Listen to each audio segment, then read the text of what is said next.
Hey, welcome to Stream. I'm joined today by Trey Griggs, founder and CEO of Beta Consulting Group. Trey's a well-respected, highly connected expert helping logistics companies clarify their message to market, their structure and process to increase revenue. Trey's team specializes in utilizing the story brand framework, sales structure and strategy, content marketing strategy, and especially keynote speaking. Trey, it's great to have you on today. We've been connected uh, on LinkedIn, and I think we've met at a conference pre-COVID, but we haven't had a chance to reconnect since then. What's going on? Yeah, John, it's good to be here, and it's hard to believe it's been that long, but a lot has happened in the last 3 years, and it's been a long time coming. Yeah, I want to talk a little bit about now that it's opened back up for over a year now, the conferences, the associations, trucking associations, the big logistics. I see you're on stage at a couple of the different freight workshops and large conferences the next few months. Talk to me a little bit about what's the hot topic and what is the key issue of the day you're addressing now, and what's your message to the audience? What's the good word? Yeah, I mean, there's a lot of topics that I think are top of mind right now. I think one of those is obviously how to drive more revenue in a time in a market where people are reluctant to spend money. So that's one topic that people are trying to figure out. They're looking at different ways to go through sales and marketing and get customers' attention. And I think that's, it's always good to go through these cycles where it's not so easy because, in 2021 and even into, good portion of 2022, sales was pretty easy. I mean, at that point, people were more or less order takers in that regard. And now they're having to go back into work on sales and work on marketing and get attention and provide value and do things that they probably should have been doing the whole time. But it's easy to kind of take your foot off the gas on those things when the orders are coming in, the customers are coming in, the money's flowing. It's easy to not focus on that. But as they say, when the tide goes out, you see who's naked. It's kind of the case here. You see who's built up their pipeline and built up their marketing and sustaining right now and even growing in this marketplace. So that's a topic that a lot of people are talking about. That's an area that we focus on. And then I think the other side of it too is, what's going to happen in terms of labor? What's going to happen in terms of back to the offices or stay remote? Does it matter now? Can you build a strong freight brokerage with people working virtually, or do they need to be back on that sales floor like they traditionally have been? How is that going to play out? What companies are going to win in that regard? A company that is requiring people in office, are they going to be able to really recruit the best talent? Now you have companies that are pulling talent from different areas, but then there's the flip side of how do you manage those people effectively when they're remote? And if your mid-level managers, especially your directors, are used to in-person management, they're going to need some training and some assistance to learn how to manage effectively, because it's totally different managing virtual versus managing in person. So to me, those are the topics of the day. Can you speak to me about what you're seeing as far as artificial intelligence and ChatGPT and I know on our end for trucktractortrailer.com, we're 100% remote. We're purpose built, 100% digital, have been since day one. But we also know that a lot of our people we work with, either on the supply side or demand side, the sellers of the buyers of used trucks, tractors, and trailers, they're not there yet. But you must see it as well as I do that any job that can be digitized is going to be digitized, and we're in this metamorphosis. So, what can you help us out with on that topic? It's a very important topic. We're using AI every day in our organization because of the efficiencies that it can create, especially when it's around messaging and getting ideas started. When you're a writer, a lot of times, I'm thinking of a songwriter, for example. When you're a writer, a lot of times the best things come on inspiration, which is not something that you can turn the switch on. You don't put on your calendar at 8 a.m. on Wednesday morning, I'm going to be inspired to write. It just doesn't happen that way as a writer. And so a lot of times it just happens in inspiration. Well, the way to speed that up is to have something that can generate ideas. And so we use AI to start ideas, and then we take those and we flesh them out. And so it's a great tool whenever you really need to write something that's good or that's creative, and you're just having a roadblock or not having a creative moment or an inspired moment. And I think for sales and marketing people in particular, that's going to be really helpful. Obviously, a lot of the automation that goes with that. So generative AI is a big topic right now. And this is AI that not only can be a part of an automated process, but eventually can make some decisions. So this happens. So what decisions should be made? and it makes the right decision over time using these large language models. So there's a lot of this that's just getting more and more complex, but hopefully becomes a way of simplifying your business, allowing you to do a lot more with less. And that's a big part of the topic now, is how can we do more with less people? How can we keep our team the same size and grow to 3x? And I think AI is going to be a big part of that. So I say to anybody, if you're not experimenting with AI right now, you're falling behind, and you need to get caught up by starting to use it every day. Find 10 minutes to do something, write a prompt, see what comes out of it. Take something that you would typically do manually, throw it into an AI tool like ChatGPT or some of the others. We use Jasper.ai. There's a lot of great ones out there. Otter.ai is a good one. There's several of them out there. Start using those platforms and seeing what comes out of it. And you might be surprised. You might the brain will start going, aha, we could use it over here. We could use it over there. And you'll start to find applications. But if you're not utilizing it, I really believe in the next 12 to 24 months in particular, you're going to fall behind, because the speed of technology is accelerating. The way that things are getting newer is just getting compressed to a shorter cycle. So I think this is going to be a part of a lot of the things that we do pretty soon, sooner than later, for sure. Great points, and we fully agree with you. And yet, the commercial transportation business sector, whether it's on the trucking side or freight side or logistics, distribution management, seems to be lagging consumer automotive by 5 to 7 years on the way we do business on the commercial transportation side. So I think the question then is are you seeing it from your clients, your big transportation clients, to address this topic? Are you and your team working with the transportation companies? Do they realize it's an opportunity, both a problem and an opportunity? Yeah, that's a good question. We're certainly encouraging it. We're not hand-holding at this point. We're not helping people necessarily to implement those solutions. We're essentially saying, just get in the game and figure that out. But you're seeing, obviously the larger companies tend to have the ability to adopt new processes because they have resources to put somebody in charge of that, but they also have bureaucracy. And so what we're seeing is the entrepreneurs and the smaller companies that tend to be a little bit more flexible by nature, just because they're smaller and don't have the bureaucracy and the red tape. Those are the ones that seem to be adopting AI a lot faster than the larger companies. I think the larger companies, in particular, it would be to their best interest to have somebody who is in charge of this. Like, if you have the resources to hire somebody and or put somebody in charge of implementing AI across your organization. Because if you think about a large organization, there's going to be more departments, there's going to be potentially more pieces of technology, and it's going to be a much more complex thing to do. And a lot of times I think that they shy away from that because it feels like a big lift. And it is definitely a bigger lift than it would be for a smaller company. But if you have somebody who's in charge of your tech stack, and which if you don't have somebody in charge of your tech stack implementation who's overseeing all of this, that's the first thing I would say, is you have to have somebody who's keeping track of all this, keeping track of what integrates with what customer data silos are we creating on accident, because you don't want data silos. You want all the data to be centralized and utilized across all of your tech stack. Those things can happen pretty quickly, can get out of whack quickly in a large organization. So you need a tech person who's overseeing that.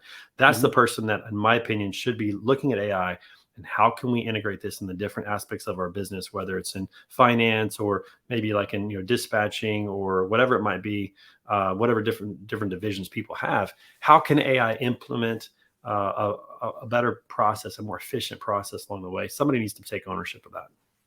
Yeah, it's really interesting, Trey. I peg you as someone who is an expert on high touch and interpersonal skills and culture development. And yet here you are advocating for technology and artificial intelligence and ChatGPT. So I think the message that I think you and I will both agree that high tech is not going to replace high touch. I think the successful companies of the future are going to be masters at both, right? 100%. And what we're doing, just if I can jump on that, we are using the technology to create massive efficiencies on the things that used to take us a lot of time for the purpose of taking our small team. We have a small team of 4, and we really like that. Taking that small team and being able to act more like a big organization. I think there's a lot of benefits to that in moving those efficiencies. it's not that we want to eliminate jobs. We want to just be more efficient with the people that we have so that my team can spend more time with our guests and our sponsors and our clients on those high touch moments instead of having to craft an email or having to craft certain things that take a lot of time.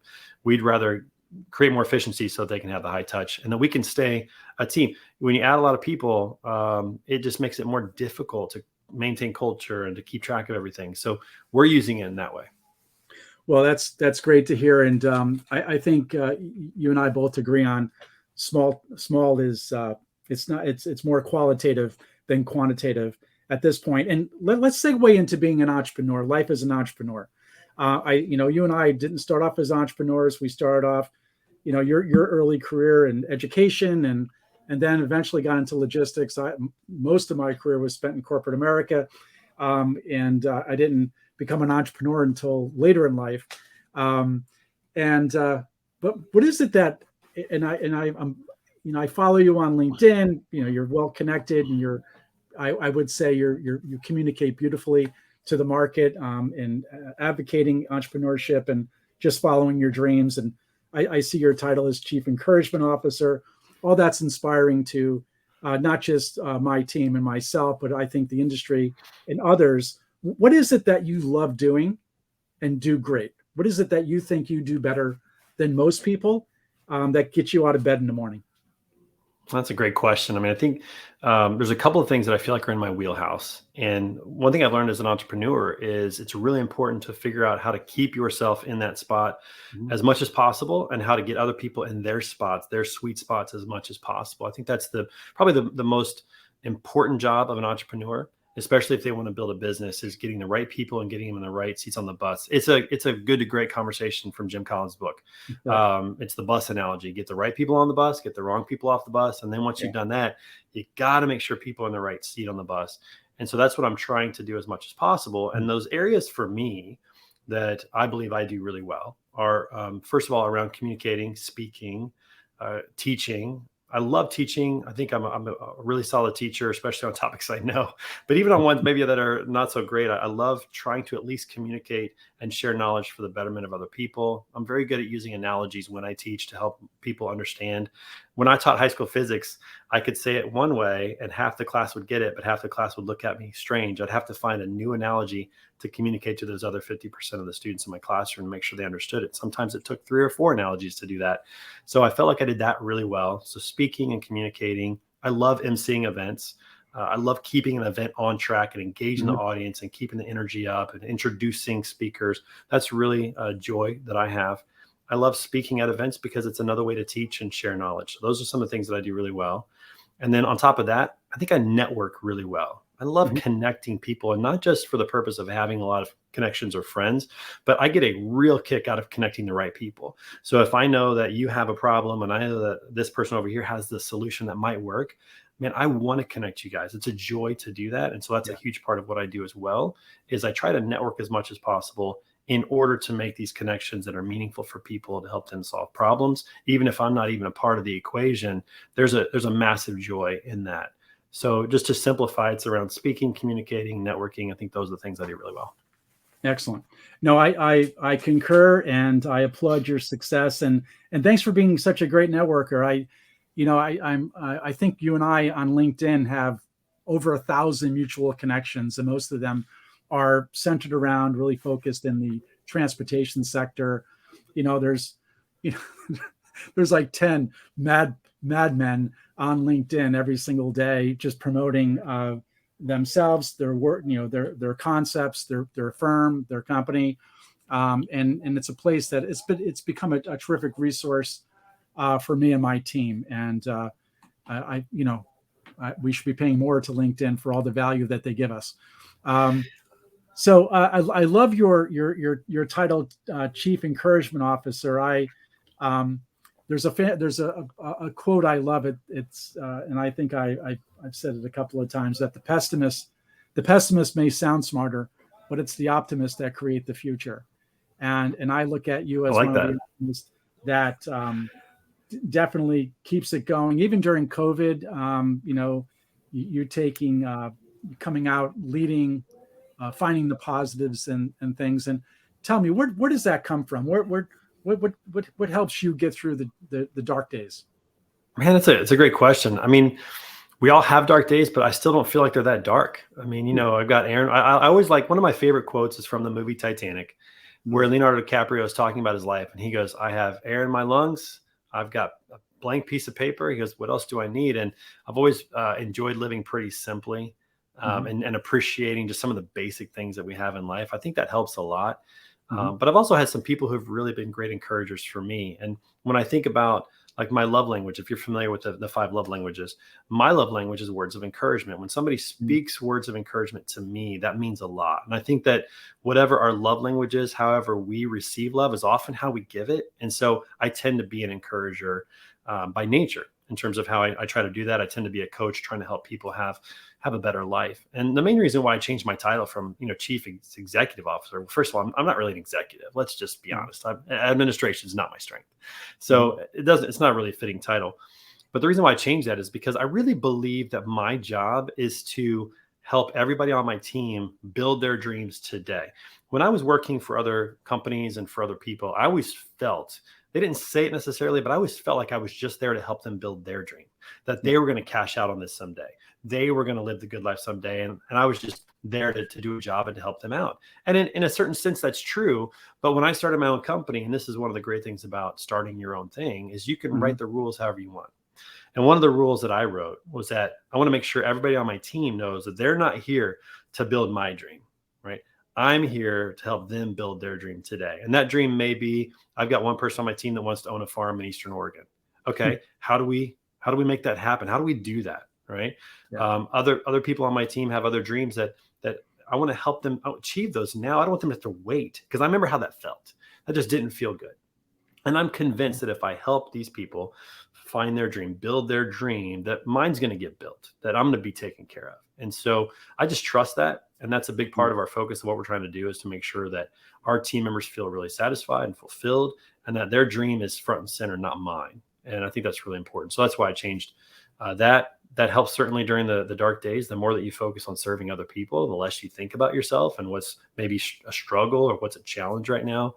And then I think, most importantly, I have a faith in God that it's going to be okay, that I'm not really in charge. I'm not really in control. Right. And when you have that perspective, it also takes the burden off. It takes the worry, the anxiety off, because I do my part. I'm not lazy. I work hard. I make the calls. I do what I need to do. But at the end of the day, I can't make anybody do anything.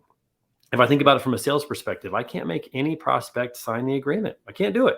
I learned this when I was doing door-to-door sales back in the day. And I remember at the time I had a 3-year-old and I couldn't get her to eat vegetables.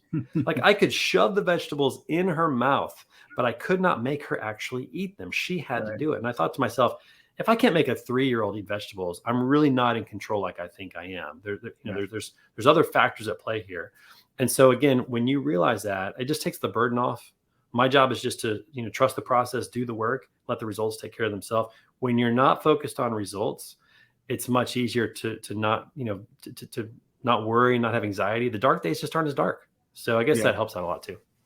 That's great advice, and something we totally support here at TTT. When I built it, when we created the idea at first, and we didn't want, I had no ambition to be 100% owner of this. We have about 11 people that are on our core team, we call it, that run the platform. Every one of them is an owner. Everyone has equity in TTT, sharing the revenue. They also share in the pain of what it's like to be an entrepreneur. We are a team of entrepreneurs working for this, what I would call, take a page out of Peter Drucker, organization of the future. And yes, we're also big fans of, Jim Collins, who I actually had a chance. I'll date myself. I actually met him at a conference back in the late 90s when he was out selling his book, and, good is the enemy of great. And it's really interesting how that book has just lived 9 lives. And we're a big fan of it. Yeah, well, Trey, I tend to go back to a lot as well. So it's a classic that everybody should have on their shelf if they want to be great, in my opinion. Yeah. Well, hey, leave us with something today, Trey. Tell us, I know you're going to hit the road here. Where can people see you? Is there an event that you want to promote now that we can help get the word out? Yeah, I mean, certainly, I'll be at a lot of trade shows this fall. I'll be at McLeod and Trimble, and I'm seeing the 3PL Systems User Conference. I'm speaking at Freight Fest down in Houston. I'm excited about that. We have a Yeah. new event called the Broker Carrier Summit down in Tampa, Florida, that my friend Dan Lindsay is organizing. I'll be emceeing that event. I'll be speaking at the Women in Trucking event down in Dallas. So there's a lot of places to find me, that's for sure. And then, of Mhm. course, LinkedIn is a great way to connect. I still answer all of my DMs and keep up with that. So it's a great way to reach out to us. Our website is betaconsultinggroup.com. I think the thing that I'll leave people with is this is what we've, just to go back, we didn't really talk too much about it, but that sales and marketing question of how do they really drive revenue and engage prospects now? It's my opinion that it really comes down to messaging. When you have the right message, then customers engage. If you speak financial language to a CFO, they'll engage. Mhm. If you don't, they won't engage because you're not really speaking their language. And in any organization, in any civilization, if you speak the language, you're accepted, people engage with you, and that's how it works. So the messaging is really important. The words that you use are important. From a sales perspective, the words that you use in your sales call, if you're using the word can, I get rid of that and replace it with will. I can do this. We can do this. I will do this. We will do this. It creates more certainty. One little word change can change the dynamic in a buyer's subconscious.